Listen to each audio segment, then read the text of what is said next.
We back. Yeah, we back. Now, today's going to be an interesting video. I woke up this morning and I went digging through some historical records, some historical documents, and I'm going to discuss a conflict, or I don't know what I would call it, but a disagreement that occurred between James Monroe, who served as the 5th president of the United States from 1817 to 1825, as well as the Secretary of State from 1811 to 1817, as well as the Secretary of War from 1814 to 1815.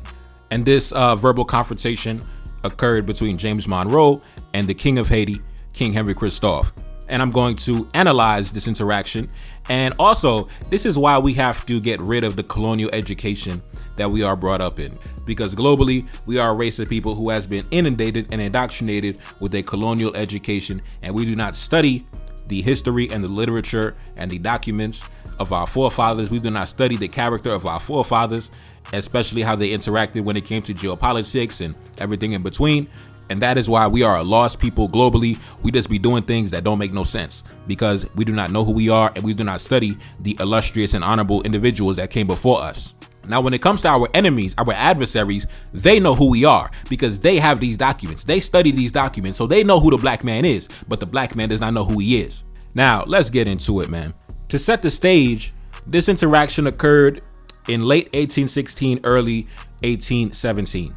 At this time, Christophe is in power in the North, right? At this time, Christophe is at the height of his power, right? Christophe, sitting on millions and millions of dollars. He got warships in the harbor. He got the Citadel sitting on top of the mountain, 3,000 feet up in the sky, protected by hundreds of cannons. The agriculture is booming. I mean, Christophe is at the height of his power, right? So, at this point, it's not a game, right? So James Monroe had sent an individual by the name of Septimus Taylor to serve as an agent of commerce representing the United States. Now, as we all know, the United States government did not formally recognize the independence of Haiti until, the mid 1800s, like 1862 or something crazy like that, right? Damn near 60 years after independence. So when James Monroe had sent this letter, he did not refer to the country as the Kingdom of Haiti, but he referred to it under its old French colonial name, right? The French colony of Saint-Domingue, right? And Christophe did not really, he didn't take too kindly to that at all, right? He did not take too kindly to that at all. Now, keep in mind, this was just 2-3 years after the fact that Christophe had assassinated the French ambassador back in 1814 when the French government tried to open relations with him and request reparations, right? Christophe arrested the French ambassador and killed him, right? So now the Americans approached Christophe in late 1816, and now we are going to examine how did Christophe interact with the American government during this time, right? So let's get into it. We're going to start out with the letter written by James Monroe. Now, all these letters were written in the national newspaper of Christophe's government entitled the Royal Gazette of Haiti. Take a look up on the screen. As you can see at the top, Liberty, Independence, or Death. The Royal Gazette of Haiti, dated the 10th of October, 1817.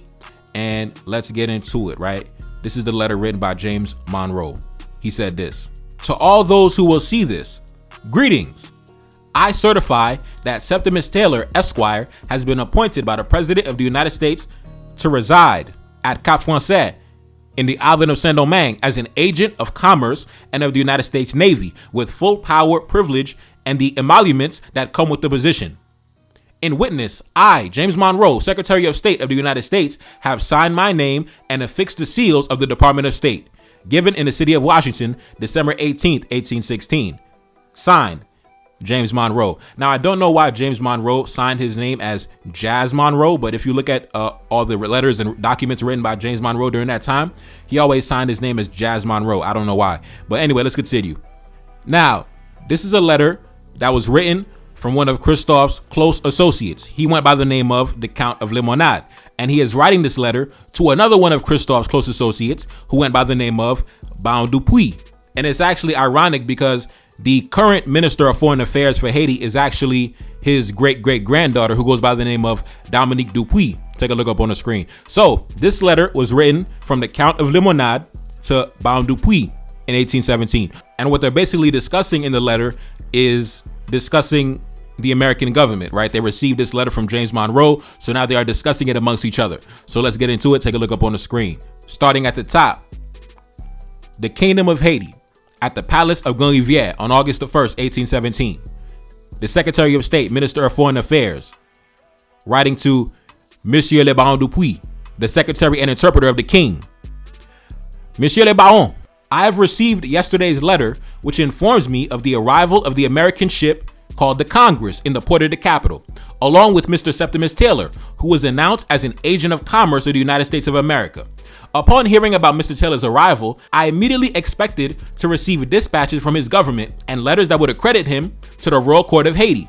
But I was surprised to learn from the report you provided that he only carried a simple certificate couched in insulting and distasteful terms, and even more so, using the names of Cap Français and the island of Saint-Domingue, expressions that are injurious and offensive to His Majesty's government. And despite His Majesty's desire to establish commercial and friendly relations between the two governments, I am nonetheless compelled to notify Mr. Taylor that he cannot be received and regarded as a commercial agent unless he presents more authentic credentials in proper form, accrediting him sufficiently to the government of Haiti.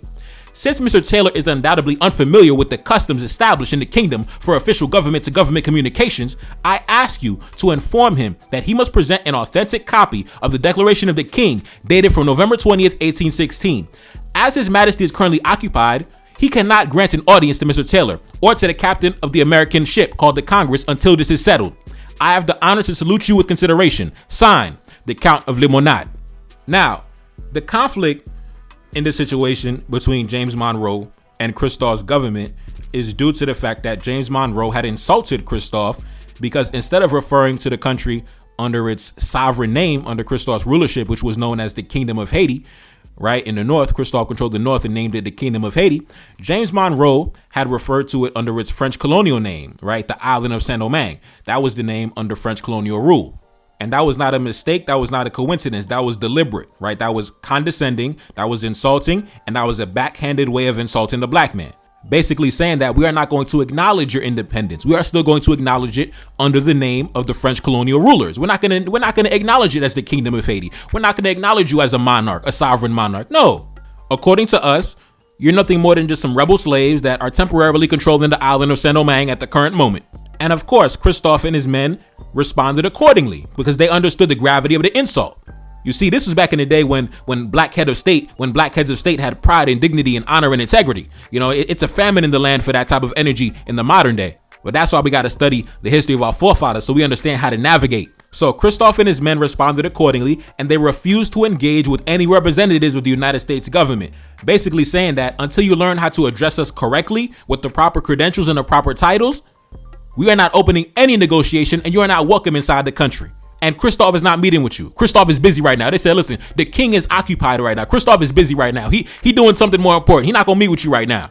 And essentially, this was Christophe and his men asserting their sovereignty, asserting their legitimacy, and as they say in the modern day, standing on business. Now, like I said, this was not the first time that Christophe stood tall in front of the Europeans, right? Back in 1814. Right, when the French ambassador Franco de Medina had came to the country. Like I told you many times, what Christophe do? Christophe arrested him and killed him. There was also another time where Christophe was embroiled in a scandal between him and the British government because Christophe had arrested a British national by the name of Davidson, and he had locked him up on charges of espionage, and he had him locked up in the Citadel torturing him, right? So it was a big scandal, you know, out in the United Kingdom. They're like, oh my God, we have one of our citizens locked up in Haiti in the Citadel being tortured by the Negroes. It was a whole big thing. It was a whole big fiasco. But like I said before, the black man doesn't know who he is. Our enemies know who the black man is because they have these documents. The white man knows more about the black man than the black man knows about himself.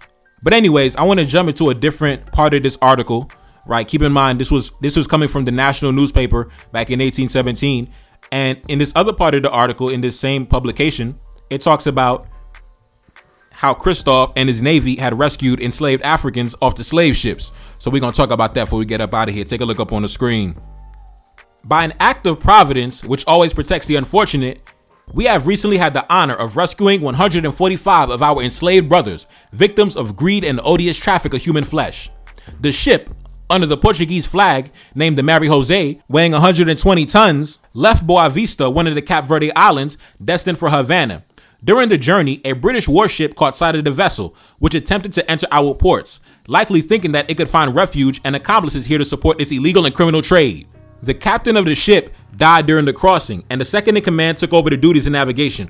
Unfortunately, this route often brings misery and disaster, which befell his crew as well. The officer who assumed command declared that he and his crew were merely sailors hired in Boa Vista. The real captain, now dead, had entrusted them with the voyage to Havana in the interest of a Cuban merchant. The ship's papers, which were found on board, revealed that the original owner was the Rôdeur, a so-called French privateer belonging to a merchant named Eliza Field, an American citizen. The ship was seized and condemned in Sierra Leone, and the captain was fined 365 pounds sterling. It seems this same person, whom we do not wish to name, intended to continue the slave trade route from Sierra Leone to Boa Vista to carry out his illegal commerce and evade punishment. He had apparently sold the ship to a man named Jose Antonio Coelho. It was reported in the London Mail and the debate journals that the Portuguese ship, the Rôdeur, was carrying 80 slaves and had entered Sierra Leone on January 26, which confirms to us that this is the same ship, the Rôdeur, which sailed past our ports by the grace of Providence to put an end to this horrible traffic. As soon as the authorities in the capital realized what this ship was, officers were sent immediately on board to visit and deliver the unfortunate victims from their captivity. One cannot imagine the terrible state these unfortunate victims were in. Many had already perished during the crossing by the bad treatment and the lack of food, and those who had survived resembled ghosts ready to die of misery and starvation. In this situation, they were still chained on the ship. For several days, they had been reduced to half a ration of rice per day. It was the only provision they had on board, and the water they drank was completely filthy. We quickly removed their chains, telling them they were free and among brothers and compatriots. It is impossible to imagine the joy that animated these unfortunate victims. They rushed to their knees to thank their brothers and their liberators. They shed tears. We also were moved by this touching scene, and we also cried. The executioners were insensitive and regretted seeing their victims snatched away from them. And as soon as our benevolent king was made aware of these circumstances, he demanded that clothes be made for the unfortunate Africans who are completely naked, men, women, and children. His Majesty ordered that they be relocated to the town of Limbe in a healthy and an open place to receive all possible care and assistance. 2 surgeons were sent there with medicine to treat them and cure them of their illnesses. In spite of all the care that could be given to them, several of them still died. So badly were they treated on board, and it'll be difficult to save the others. This case is now pending at the Admiralty Court in the capital. We will report on the judgment that will be rendered by the court. We hope that it will find the means to prevent this ship from returning for a third time to engage in this horrible, abominable traffic forbidden by the laws of nations and contrary to nature, justice, and humanity. Now, fire. Fire, man, fire. Like I said, this is an article that was published in the national newspaper of Christophe's government, the Kingdom of Haiti, back in 1817, I believe it was. October 1817, the Royal Gazette of Haiti. Now, of course, like I mentioned earlier in the video, due to the fact that we undergo a colonial education, they don't teach us these things as children. They don't teach us the geopolitical maneuvers and history of our forefathers. They don't teach us about the honorable actions taken by our predecessors. We don't even learn about this in school. They're gonna teach us all goddamn day about Christopher Columbus and Thomas Jefferson, the pedophile, but they're never gonna teach us about the honorable black men that came throughout history, that stood tall throughout history. That's why it's on us to teach our own history, right? We can't leave it up to them, because if we leave it up to them, obviously they ain't gonna do it. But yeah, man, I felt like waking up this morning dropping this gem, shout out to Christophe, man. Shout out to Christophe, man. One of the greatest black men to ever incarnate in this existence.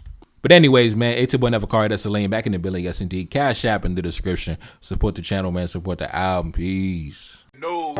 Feel like I'm 75. Know that your team be full of them traders. You know that can never be mine. I'm grabbing a thought when I drive. I'm back in my zone and we on. She said that she ready to come be my wife. Yeah, hoping I don't do her wrong. I gave her my word and it's wrong. I'm whipping the best like a lamb. I'm eating no chicken and lamb.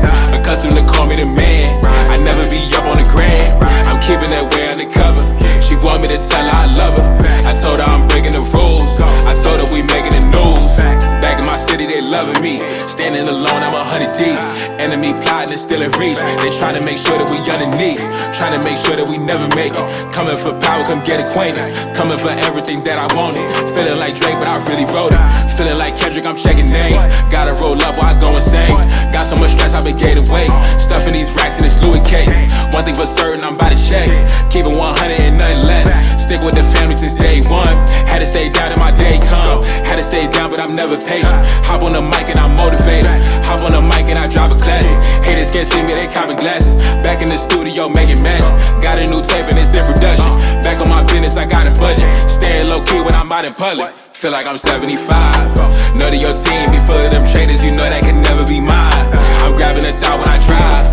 I'm back in my zone and we on. She said that she ready to come be my wifey and hoping I don't do her wrong. I gave her my word in this bond. I'm whipping the best like a lamb. I mean no chicken and lamb. Accustomed to call me the man. I never be up on the gram. I'm keeping that way undercover. She want me to tell her I love her. I told her I'm breaking the rules. I told her we making the news.